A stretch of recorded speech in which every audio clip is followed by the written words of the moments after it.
It has been like a twisted grab bag with this story. Every day you reach in and you find some new, bizarre, unsettling detail you weren't expecting, and you're not very happy that you grabbed.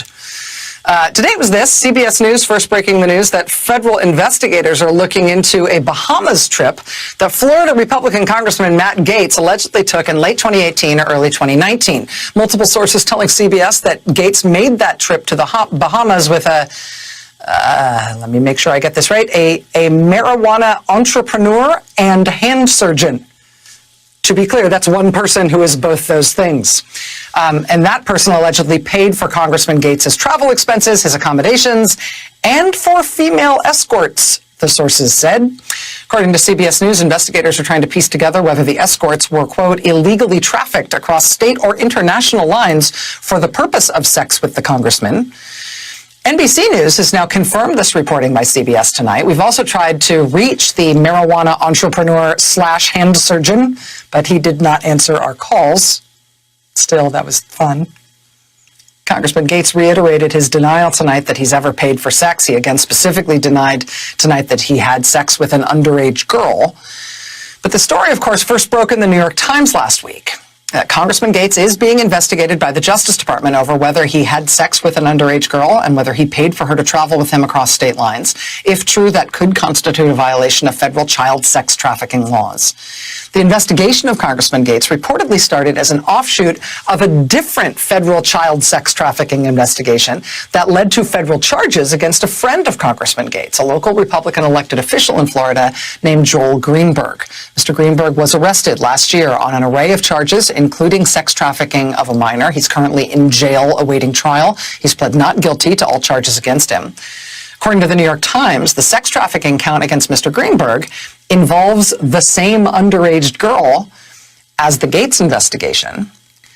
Mark Caputo at Politico.com has some new reporting today that sheds some light on the relationship between Gaetz and Greenberg and potentially on the relationship between these two criminal investigations. Caputo at Politico says he spoke with 3 sources who knew Joel Greenberg before he was charged with child sex trafficking. All 3 of them told Politico that they personally heard Congressman Gaetz' friend, Joel Greenberg, bragging about his sexual relationship with a girl who was 17 years old at the time.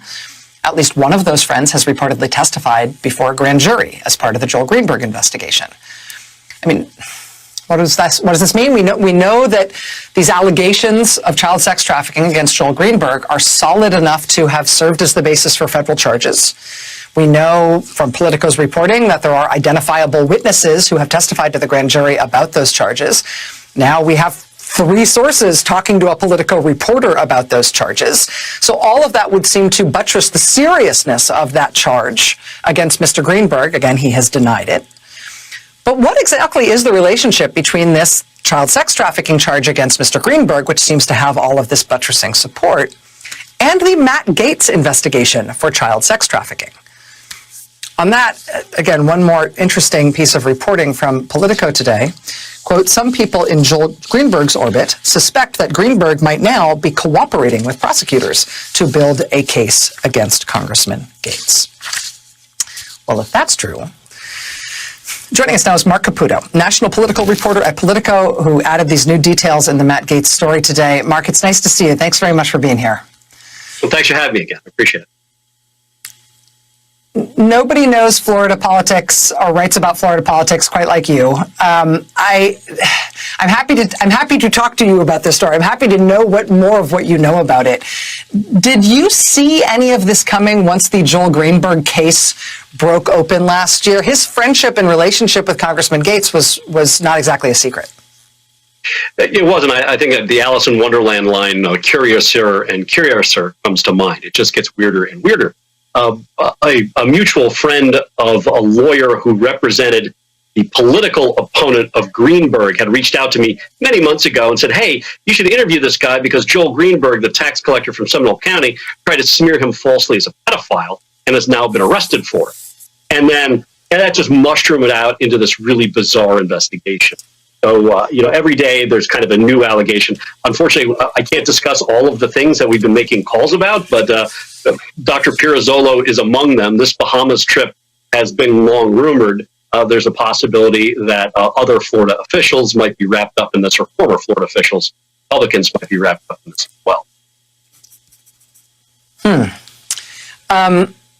Mark, one of the things that I feel like I've seen referenced a lot, both in court documents related to Mr. Greenberg and in a lot of open source reporting around this, but still very fuzzy to me, is the nature of the connection between the child sex trafficking charge against Joel Greenberg and what Matt Gaetz is reportedly being investigated for. We're told that the Gaetz investigation grew out of what they found about Mr. Greenberg. We know that what they found out about Mr. Greenberg did lead to him being charged in federal court. It's been reported in the New York Times that that investigation is linked because it's the same girl, the same underage girl who is at the heart of both the Gaetz investigation and the Greenberg charges. Do you have any more clarity on what the connection is between the investigation on Gaetz and the charges against Greenberg? That's about it. Another common tie is the Seeking Arrangement website, which hooks up sugar daddies with women who are looking for a wealthier male to take care of them. Might be the charitable way to explain it. There's a possibility when you read between the lines here that if the kind of salacious allegations, and by the way, they're just allegations so far. We haven't seen any evidence like on Gaetz. Haven't seen any names printed on Gaetz. If they wind up being true, there's a possibility that the government might be viewing the Seeking Arrangement website, or at least the women in those cases, as being more akin to prostitutes rather than women who want to go out on expensive dates and date men. It's kind of complicated to talk about because there's there are these lines that are kind of blurred by these websites. The question is whether federal prosecutors see these arrangements as prostitution. In the case of a 17-year-old, if they do declare it prostitution, it's clearly sex trafficking. So those are the details we're waiting to come out. One thing that Gaetz's defenders have repeatedly pointed out is it's kind of day 6 of this. No names have come out. There's been no clear evidence. And they say, look, other men accused of wrongdoing, by now there'd be kind of a host of names and accusers, and that hasn't happened yet with him. So, we're certainly reporting this as well as the rest of the national media. But right now, we have a lot of anonymous rumors, a lot of salacious stories, but not a lot of cold facts. Mark Caputo, national political reporter at Politico. Thanks for being here. I have a feeling we're going to be talking about more developments in this case as the days go forward, Mark. Appreciate it. Thank you. All right, much more ahead tonight. Stay with us. Republican politics also went through just a remarkable gyration today when it comes to what you'd think would be a sensitive issue about the party's comfort level with fleecing its own supporters, with just downright defrauding its own supporters and basically stealing from them. A couple of nights ago here on the show, we highlighted reporting from Shane Goldmacher at the New York Times, who had this scoop over the weekend about how the Trump campaign and the Republican Party took in literally tens of millions of dollars around the 2020 election that their donors apparently really didn't intend to give them. And part of the stunning evidence in that story was anecdotal evidence. A 78-year-old California man who made a Trump donation in September of $990. Unbeknownst to him, the Trump campaign then took that same amount, another $990, 7 more times from him without him knowing. They took nearly $8,000 from him when he was trying to donate less than $1,000. He told the Times, quote, "Bandits. I'm retired. I can't afford to pay all that damn money." It was a 78-year-old in California. There was also an 87-year-old in Illinois who made a, quote, series of small contributions to Trump last fall that he thought would add up to about $200. By December, federal records show that the Trump fundraising operation had actually withdrawn more than 70 separate donations from the man's bank account, totaling roughly $2,300. That man told the Times it was, quote, predatory. There was a bunch of anecdotes like this. Beyond the anecdotal evidence, though, there was just the shocking cumulative data. Trump's campaign and the Republican fundraising operation that he ran around the election ended up having to refund more than $120 million that they snookered their own donors out of. And that's just from the people who caught it and complained. Who knows about the people who didn't notice that they got fleeced, or who did, but they didn't have the wherewithal to try to get the money back? It's just a shocking story, right? Not only humiliating, but damaging for the Republican Party. How do you ever ask people to ever trust you enough again to donate money to you once you've ripped off thousands of people like that, apparently with no repentance whatsoever? The Times, in that reporting, they documented these little yellow check boxes that the Republicans used on all their fundraising pitches around this scam to basically unwittingly rope people into giving more money than they intended. Boxes said things like this: "Let's break a fundraising record on President Trump's birthday. Join now." And then below, in lighter print, "This additional donation will process on June 14th. That box comes pre-checked, as does the monthly recurring donation box above it. But that bottom one, even though it doesn't say it in plain language, if you don't uncheck that box, what they're going to do is they're going to double the amount of money they take from you. Whatever your donation was, they're going to take that amount a second time on that date that's in there in the fine print, unless you uncheck that box. So if your sweet little Trump-supporting great aunt thought she was giving, $200, unless she read to the bottom and figured out what those checked boxes meant, and manually unchecked them, she was actually going to end up giving $200 a month, maybe, and potentially a whole extra $200 randomly taken out of her account or off her credit card on June 14th. She had to notice what those were, understand what those were, and physically go out of her way to uncheck them in order for that to not happen. Or there's this one: "Join the President's Executive Club for true patriots only." And then in lighter type below, "Make this a weekly recurring donation until Election Day." Unless you found that, read it, decided you didn't consider yourself to be a true patriot, and didn't want to be in President Trump's Executive Club, unless you found all those things and unchecked that box, your intended, say, $200 donation would become $200 every week, all the way through November, until you figured out they were ripping you off and canceled your credit card. Just a humiliating scam the Republican Party and the Trump operation got caught for. They got caught for that just this past weekend in the New York Times. And now we know how they reacted. Today, a new fundraising pitch from the Republican Party itself, specifically the NRCC, which is the part of the Republican Party that supports Republicans in the House of Representatives. They put this out today. This box pre-checked for their donors. "We need to know we haven't lost you to the radical left. If you uncheck this box, we will have to tell Trump you're a defector and sided with the Dems. Check this box and we can win back the House and get Trump to run in 2024. But to be clear, the box starts off already checked. And then, in lighter text below, "Make this a monthly recurring donation." Doesn't even look like it's related to that text about whether or not you want to be a defector. This is what the National Republican Party is doing today to its its donors. If you're a defector and you want to be reported as such to our former president, who is notoriously ruthless and relentless against defectors, ruins people's lives, sicks his followers on them. You've seen the way he goes after people who aren't loyal to him. You want to be one of them? If you're one of them, then uncheck this box, you traitor. But unchecking the box is the only way you can keep them from taking your intended one-time donation over and over and over and over and over again. Till your bank account is drained? There's also this one today from the Republican Party. If you want Trump to run for president in 2024, check this box. If we flip 5 seats and the House red, Trump says he'll run. That's not actually true. Uncheck this box, we lose. And what does unchecking that box actually do?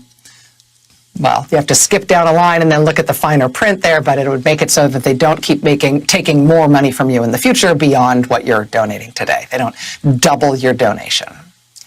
Again, this was just exposed this week as having driven more than $100 million in fraud claims by Republican Trump supporters.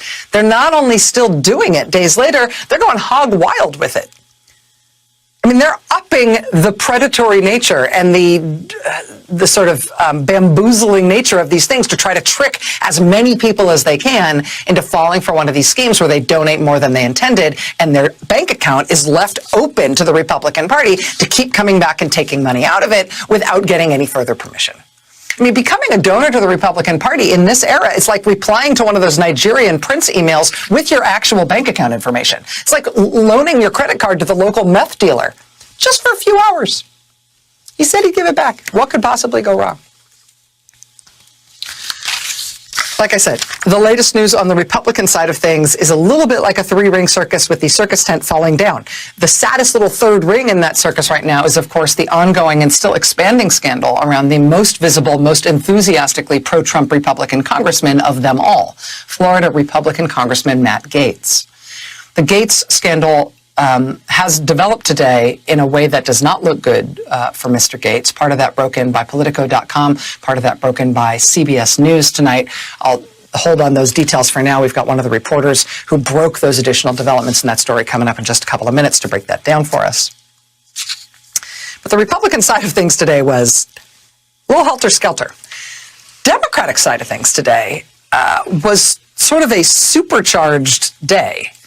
And it marked what may be a new tone, a new tenor from President Biden and the Democrats. There's reason for them to be making a little bit of a pivot right now because of something structural that just changed in politics this week. This week, the Democrats learned that they will be allowed, if they want, to use the Senate rules in such a way that they can pass legislation in the Senate with just a simple majority of votes, with votes from the 50 Democratic senators only, if that's what they have to do, plus a tie-breaking vote cast by Vice President Kamala Harris. Now, that's a really, really big deal. They thought they might be able to do that one more time this year. Turns out they can sort of do that when they want to. That ruling from the Senate parliamentarian this week, that's a huge deal. If the Democrats had to hit a 60-vote margin in the Senate to pass anything, which is what's true with the filibuster rule in place, I mean, if they had to hit that 60-vote threshold, we could expect precisely zero new legislation, right? Nothing else on the Biden administration's agenda to pass into law. Republicans have said and shown that they will not allow any Republican senators to cast any votes with Democrats on anything of substance. Even a bill as widely popular as the COVID relief bill, which had huge support among the population as a whole, including among a majority of Republican voters, still not a single Republican senator voted for it. Republican leader Mitch McConnell now says that not a single Republican senator will vote for the infrastructure bill. Again, no matter what's in it. And again, like with the COVID relief bill, it's not because voters are against it or it's an unpopular measure. New polling today from Politico and Morning Consult shows broad majority support for every single major element of the infrastructure bill. From modernizing VA hospitals to roads and bridges and streets to improving caregiving facilities for older Americans and disabled Americans to replacing all the lead pipes in our water systems to building and improving public schools to increasing high-speed broadband to improving public transit and Amtrak to airports to electric vehicle fleets and electric vehicle chargers to capping and cleaning up abandoned wells and mines. I mean, all of it. They pulled on all of those elements of it separately. And every single one of those elements has at least 50% support among registered voters. Most of those things considerably more than 50% support. But nothing has less than a majority of the country supporting it. And look at that one highlighted proposal that we've got there, the one that we've got highlighted there in yellow. That's just the proposal about improving caregiving facilities for older Americans and disabled Americans. That's the part of the Biden infrastructure bill that Republicans keep picking on in particular. That's the part of it they really hate, and they really think that if they keep talking about that, that'll turn the public against the infrastructure bill. Turns out that has 76% support among American registered voters, 86% among Democrats, 64% among Republican voters. I mean, overall, only 13% of the country says they're in opposition to that. The rest say they don't know. But that thing with 76% overall support and 64% among Republican voters, that's the thing that Republicans have chosen to pick on the most. They think if they keep talking about that, oh boy, they'll win on this one. It's wildly popular. That's more popular than, like, kittens. But still, they say not a single Republican senator will vote for this bill. Even from the outset, even before they start formally debating it, they've already promised there'll be 0 Republicans. Well, that's your prerogative, okay. For something this popular, for you all to stand against it when it's going to pass anyway, feel free. Because Democrats do have an option to pass this without any Republican votes. And today, President Biden made the case that he would love for Republicans to support this bill, and he thinks they should. But if they don't, well, they don't. Their call. It's going ahead anyway. Debate is welcome. Compromise is inevitable. Changes are certain. In the next few weeks, the Vice President and I will be meeting with Republicans and Democrats to hear from everyone. And we'll be listening. We'll be open to good ideas and good faith negotiations. But here's what we won't be open to. We will not be open to doing nothing. Inaction simply is not an option. Now, since I announced this plan, I've heard from my Republican friends say that many of them say it's too big. They say, why not focus on traditional infrastructure? Fix what we've already got, the roads and the highways that exist and the bridges. I'm happy to have that debate, but I want to tell you my view. We are America. We don't just fix for today. We build for tomorrow. 200 years ago, trains weren't traditional infrastructure either, until America made a choice to lay down tracks across the country. Highways weren't traditional infrastructure until we allowed ourselves to imagine that roads could connect our nation across state lines. The idea of infrastructure has always evolved to meet the aspirations of the American people and their needs. And it's evolving again today. We need to start seeing infrastructure through its effect on the lives of working people in America. What is the foundation today that they need to carve out their place in the middle class, to make it, to live, to go to work, to raise their families with dignity, to ensure that good jobs will be there for their kids, no matter who they are or what zip code they live in?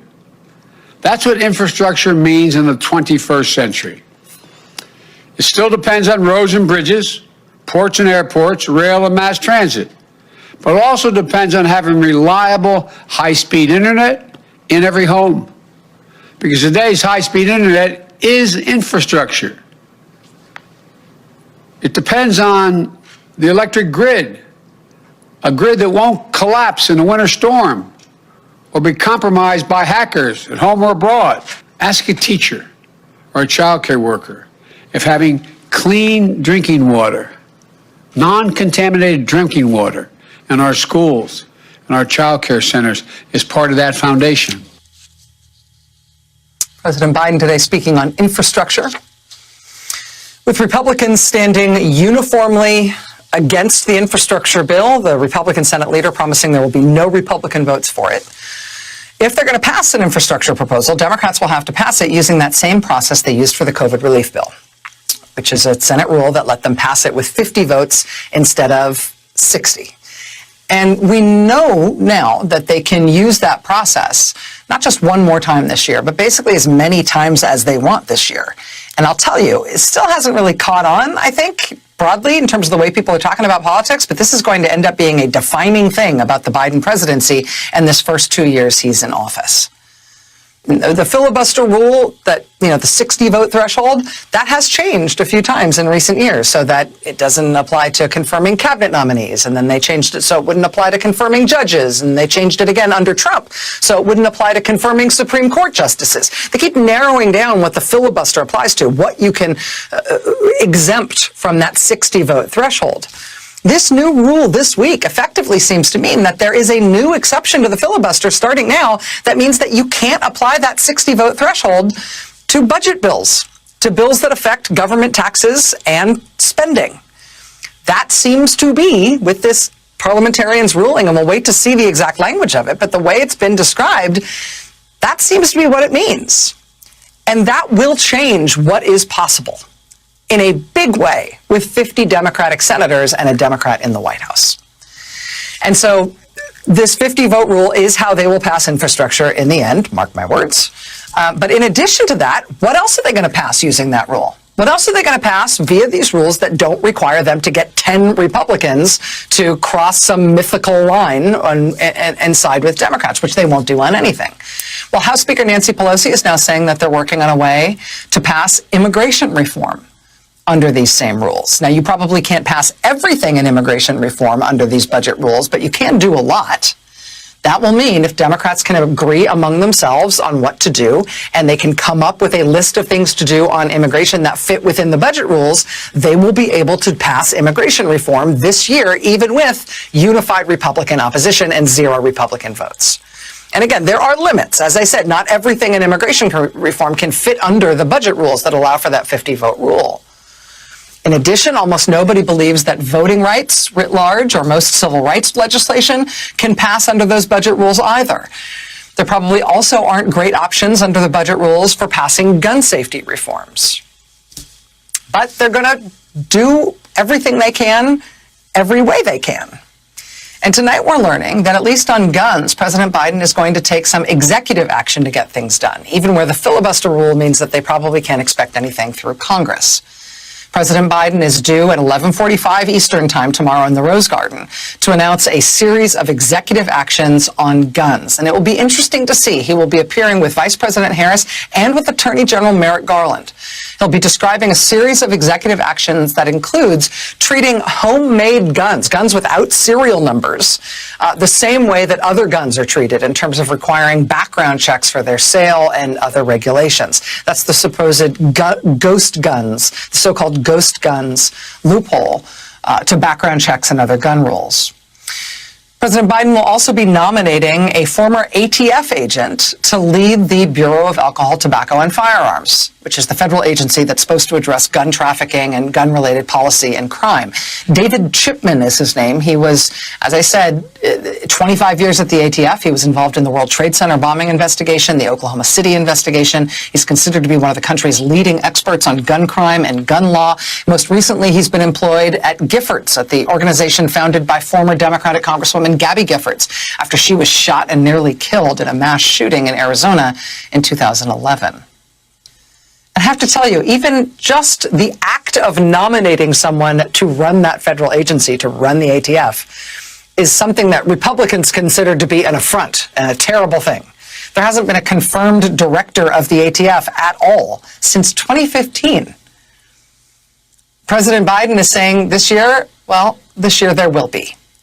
And yes, Republicans will hate that, and I'm sure no Republicans will vote for him, but it'll happen anyway. You know, the NRA will probably hate it too, frankly, but you know what? They're tied up in a lurid bankruptcy trial right now, which does not appear to be going their way.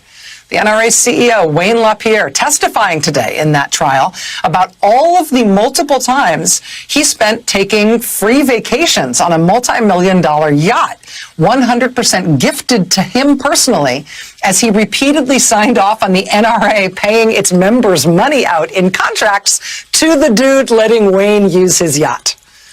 Which really seems like Wayne LaPierre was taking very, very remunerative gifts and services for himself as part of the deal by which the person giving him that stuff was getting NRA money.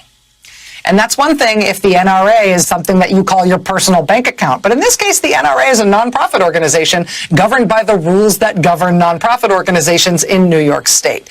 They've declared bankruptcy to try to get out of a New York State Attorney General's lawsuit, which will dissolve them if they are found to have abused their members and abused their charter in the way the Attorney General alleges.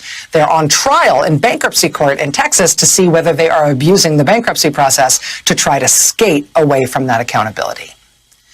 And they're having to admit all sorts of stuff that they did that they have never had to testify about under oath in the process. And so, yeah, the NRA has had better days. The big bad NRA that has supposedly made everything impossible when it comes to gun safety and gun reform. Well, the NRA is otherwise occupied right now. And frankly, the Republicans are going to vote no on anything and everything that that President Biden proposes and the Democrats vote for, no matter what it is. No matter how much they themselves like it, they will vote no. And frankly, what's going on in Republican politics right now? It's a three-ring circus with the tent falling down. They are busy with their own mess, getting caught regularly and increasingly flagrantly defrauding their own supporters. They're worried about what they're going to do if one of their highest profile congressmen gets charged with child sex trafficking. They're trying to keep entertaining Donald Trump's fantasy that maybe somehow he's secretly still president from his golf club because the last election didn't count. And so maybe if you call him the 45th president, that will mean that we don't need to tell him that he's an ex-president because he doesn't believe he is. And that's what's going on in Republican Party politics right now. So I know we're a two major party system in terms of our political system, but one of these things is not like the other. One of these parties is not like the other right now, which is why Democrats, we are seeing more and more every day now, Democrats are just getting on with things on their own, surveying what's going on the other side of the aisle and saying, like, you know what? We're just going to get some stuff done. Much more ahead tonight. Busy news night. Stay with us.